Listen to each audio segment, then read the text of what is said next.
Olá pessoal, tudo bem? Professor César falando. Estamos aqui para mais uma aula de ensino remoto de emergência.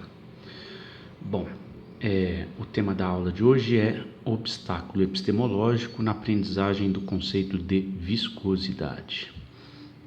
O objetivo da nossa aulinha é entender as ideias de Bachelard aplicadas ao processo de ensino-aprendizagem. Bom, para a gente fazer essa atividade, o tio deixou para casa um artigo para que vocês pudessem ler, né? Então, o tema do artigo era obstáculo epistemológico na aprendizagem do conceito de viscosidade, certo? No vídeo anterior, nós já fizemos uma breve introdução às ideias de Bachelard. Agora, creio que a gente já está apto a discutir o artiguinho que ficou para casa, certo? Muito bem. Então, o que a gente pode relembrar da aula passada que é fundamental para a gente entender o artigo, né? O Bachelard, ele fala na obra dele, na obra chamada Formação do Espírito Científico, ele diz que o espírito científico caminha, né? A grande caminhada do espírito científico é aquela que sai do geométrico, intuitivo e concreto e visual em direção ao abstrato. Essa é a grande caminhada, né? E no meio do caminho você tem o que ele chama de obstáculos epistemológicos, obstáculos que obstam, né? Que obstam essa caminhada, ou seja, que interrompem, que geram um problema nessa caminhada, né? Então, a literatura trata de 5 principais, no livro, se não me engano, tem mais, tá? Mas o que são esses obstáculos epistemológicos? São como se fossem entraves no processo de ensino-aprendizagem. Por isso o autor é tão lido e tomado como referencial quando o assunto é pensar o processo, né, de ensino-aprendizagem, ok? O Bachelard, eu esqueci de falar no outro vídeo, ele é um cara que pensa muito a história da ciência, né? Mas eu não gosto de classificar ele como um historiador da ciência, né? Ele é um pensador, é um poeta, é um cara capaz de pensar ciências naturais, é um filósofo, é um epistemólogo e ao mesmo tempo historiador da ciência, né? Caras do tamanho do Bachelard, é difícil colocá-los ou classificá-los, né? Encaixotar ele dentro de uma caixinha específica, né? Ele extrapola qualquer caixinha. Então acho que é importante a gente colocar isso. A gente está vendo ele dentro aqui do curso de História da Ciência, mas ele não é puramente um historiador da ciência, né? Ele atua em várias áreas. É só você dar uma olhadinha nas obras dele, né? Que o tio mostrou no vídeo anterior, tá? Então é um cara que extrapola qualquer possibilidade de classificação. Muito bem. Então, uma vez entendido essa ideia principal da obra dele, vamos ao artiguinho. Tá lá o artiguinho. O artigo, ele começa, bonitão o artigo, né? Olha lá. Então aqui, ó, opa, aqui não tem corte. Obstáculo epistemológico na aprendizagem do conceito de viscosidade, certo? Então vamos aqui logo para o comecinho do artigo. Vamos pular o resumo, claro, que o resumo traz os principais resultados. Na introdução também ele apresenta o artigo. Vamos aqui para o primeiro item, né?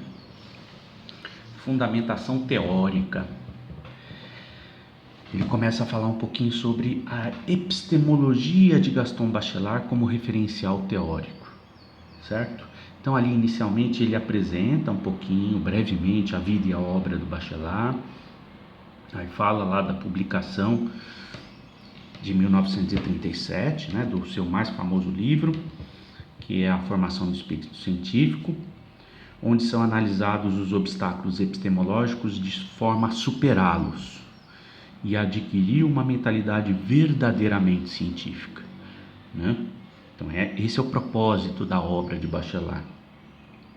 Depois, mais embaixo, ele começa a definir os tais obstáculos epistemológicos, fala um pouquinho sobre a epistemologia de Bachelard, que está baseada no rompimento de um conhecimento anterior mal estabelecido para a posterior reconstrução de um novo conhecimento.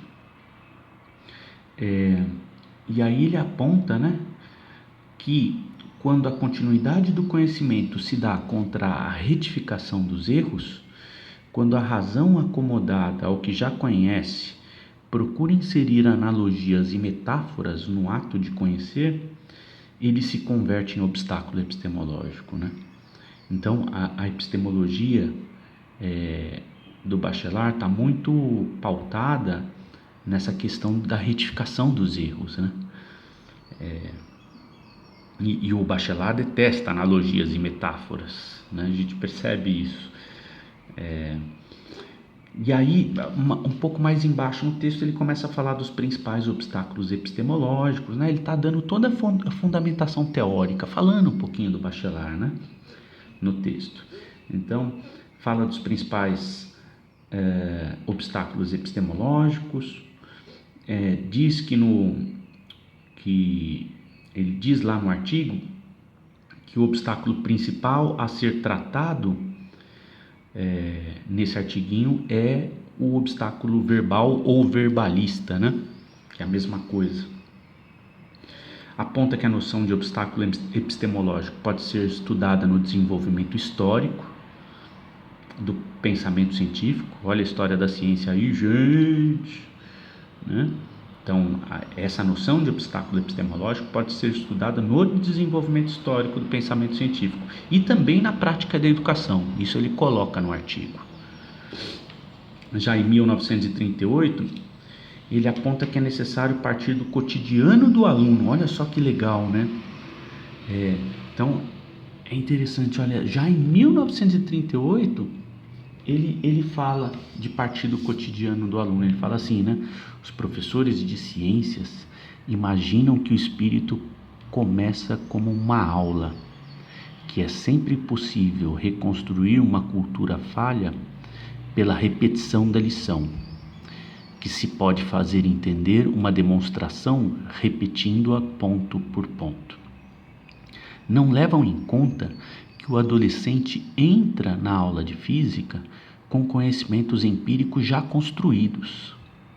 Não se trata, portanto, de adquirir uma cultura experimental, mas sim de mudar de cultura experimental, de derrubar os obstáculos já sedimentados pela vida cotidiana. É bonito isso, né, gente? Ó, foi esse trechinho aqui que o tio leu para vocês. Por que é bonito isso? O que o Bachelard está dizendo para a gente? Ora, quando o aluno entra para a aula de física, ele já sabe, por exemplo, na vida cotidiana, o que é o atrito, né? Ele já caiu de bicicleta, não é? Ele já andou de bicicleta no asfalto molhado e tomou um rala na bicicleta, né? Então ele sabe intuitivamente, ele conhece muitos conceitos da física, né, que o professor vai tratar em sala de aula de forma formal, vamos dizer assim, tá? Então, o que ele fala? A gente tem que saber partir do cotidiano do aluno e levar esse cotidiano em conta para reconstruir uma nova cultura, né? É muito legal de perceber isso. Aí ele finaliza ali a sessão, né? Essa sessão onde ele está falando um pouquinho da epistemologia de Gaston Bachelard. Ele finaliza a sessão apontando que torna-se necessário trocar o saber fechado, estático, por um conhecimento aberto e dinâmico, oferecendo razões que impõem ao aluno mudar de razão, estabelecendo o aprendizado. Você tem que mostrar para o aluno, você tem que destruir uma cultura e colocar outra no lugar. Senão, o aluno fica convivendo com duas realidades paralelas, né?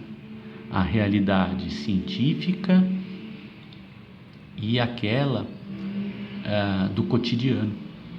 Então ele não troca uma cultura por outra, ele mantém as duas ao mesmo tempo. É muito louco isso, né?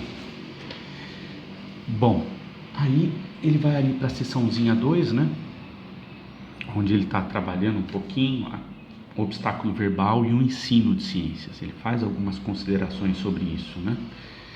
Então, nessa sessão ele começa explicando o obstáculo verbal, alertando para o perigo das metáforas imediatas, pois nem sempre essas metáforas formam imagens passageiras para o aluno, né? E o que é o tal do obstáculo verbal, né? É quando eu tenho uma mesma palavra sendo usada para explicar diversos fenômenos diferentes, né? A palavra meio que toma para si toda a cena, né? E aí ele comenta aqui nessa sessão que o Bachelard ele coloca como um dos exemplos para explicar o tal do obstáculo verbal a questão da esponja, né? E aí é muito legal. E ele fala, ele começa depois a tratar ali o obstáculo verbal no contexto escolar, né? E toma como exemplo a questão da palavra densidade. Gente, vocês já pararam para pensar como é que a palavra densidade representa um obstáculo verbal? Por que eu estou dizendo isso? Porque ela é muito utilizada em diferentes contextos, né? Dá para confundir a palavra densidade com concentração, com viscosidade, com polaridade, com muitos outros conceitos das mais diversas disciplinas, né? Você fala em densidade eletrônica, você fala em densidade, tem uma infinidade de situações onde a gente acaba utilizando a ideia de densidade para explicar, né? E isso pode ser um problema no processo de ensino-aprendizagem. As pessoas não param para pensar sobre isso, mas é fundamental que o professor entenda essas coisas, né? Entenda de que maneira que o obstáculo verbal pode atrapalhar na sua aula. Eu vou dar um exemplo aqui, né? E que possivelmente muitos dos alunos vão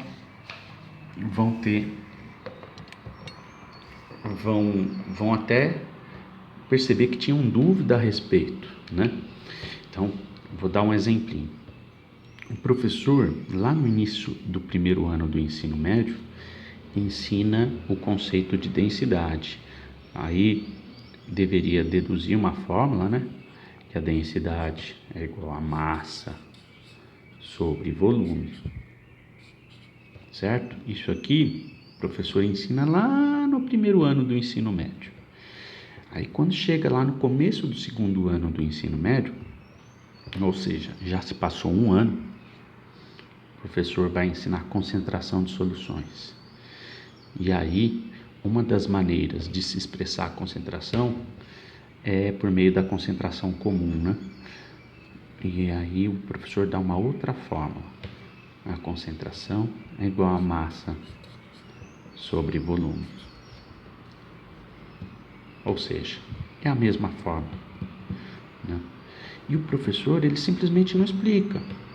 Já se passou um ano, eu estou aqui ensinando um outro conceito, que é o conceito de concentração, e ele não volta para mostrar as possíveis semelhanças e as diferenças, né?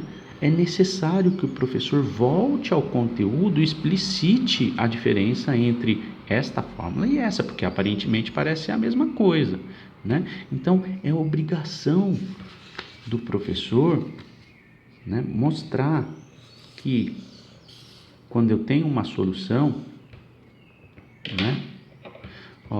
Uma solução é composta pelo solvente roxinho e pelo soluto, que é o meu salzinho que eu dissolvo lá, certo? quando eu vou calcular a densidade dessa solução, eu pego a massa do todo. Do todo. É a massa total dividido pelo volume total.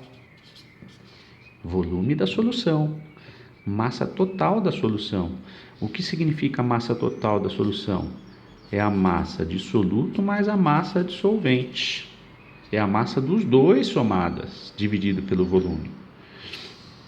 Já quando eu vou calcular a concentração de uma solução, né? Aqui, ó.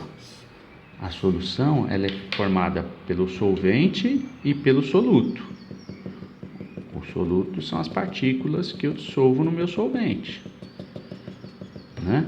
Então, a fórmula da concentração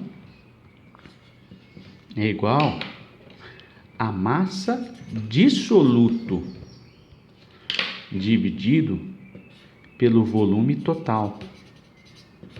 Então, a massa de solvente, que é M2, não entra na conta. É a massa de soluto dividido pelo volume total. Portanto, apesar de dos conceitos terem fórmulas parecidas, são conceitos absolutamente diferentes. Parece bobagem o que o tio está falando aqui, né? Mas se o professor não volta e não mostra essas diferenças para o aluno muitas vezes nem se dá conta dessa semelhança entre as fórmulas e vai se dar conta depois de formado. Estou lá dentro do laboratório, formado, e aí eu me dou conta, nossa, a concentração, mas qual que é a diferença entre concentração e densidade? É a mesma fórmula. Ou lá na faculdade o cara vai se dar conta disso. Ele se forma, né? Ele se forma e está com um problema básico desse, que não consegue perceber a diferença entre uma coisa e outra. Claro, o professor não voltou lá atrás ao conteúdo, né? Muito bem, continuando. Então, nessa seção 2, vamos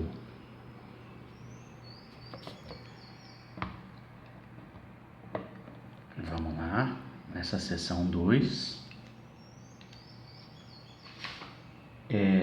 lá na parte final da seção 2, ele cita a palavra densidade, que pode ser confundida, né,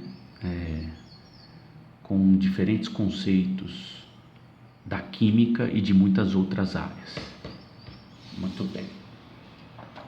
Avançando um pouquinho mais no artigo, ele entra ali no item 3, onde ele fala um pouquinho sobre o conceito de viscosidade e suas implicações no cotidiano. Então ali, ó, é muito legal esse item 3, porque agora ele começa a mostrar as coisas, né? Então ele define pra gente ali o conceito de viscosidade, já logo no começo. Depois ele define densidade e mostra que não há qualquer relação entre os dois conceitos. Não existe qualquer relação entre os dois conceitos. Depois ele começa a mostrar a confusão que as pessoas fazem dos dois conceitos, evidenciando que frequentemente as pessoas confundem densidade com dificuldade de escoamento, né?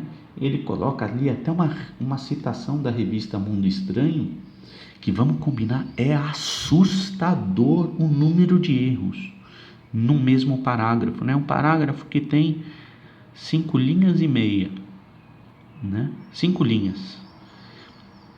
E eu não vou nem me atrever a ler esse parágrafo, porque eu vou me enrolar da quantidade de erros que tem dentro desse parágrafo. E vamos combinar que não é uma revista tão ruim assim, né? Revista Mundo Estranho é uma revista que você percebe que tem alunos que leem ela, que acham interessante e tudo mais. E em 5 linhas o camarada conseguiu destruir e confundir tudo, né? Bom, então nesse item ele fala um pouquinho sobre o conceito de viscosidade e demonstra pra gente como é que esse conceito é confundido o tempo todo pelo conceito de densidade, inclusive por gente especializada na área, né? Bom, aí ele vai pro estudo dentro da sala de aula, né? O que é que ele faz? Ele vai para a sala de aula, faz lá a experiência da plaquinha, né? Coloca lá 3 líquidos, pinga com uma pipetinha de Pasteur, uma gotinha de água, álcool e óleo numa plaquinha e a ideia é levantar essa plaquinha para ver qual que é o líquido que tem um poder maior, né? Tem uma facilidade maior de escorrer. Isso tem a ver com viscosidade e não com densidade, né? Então, ele inicialmente, antes de fazer a experiência, ele pede para os alunos preencherem um questionário com 2 perguntas, né? Qual dos 3 líquidos escorrerá mais rápido? E, utilizando seus conhecimentos de química, explique por quê, né? E aí, gente, é assustador o resultado da pesquisa dele. Por que que é assustador? Porque quando a gente olha para as questões e o resultado das respostas certas, né? A gente percebe que 9% só dos alunos conseguiram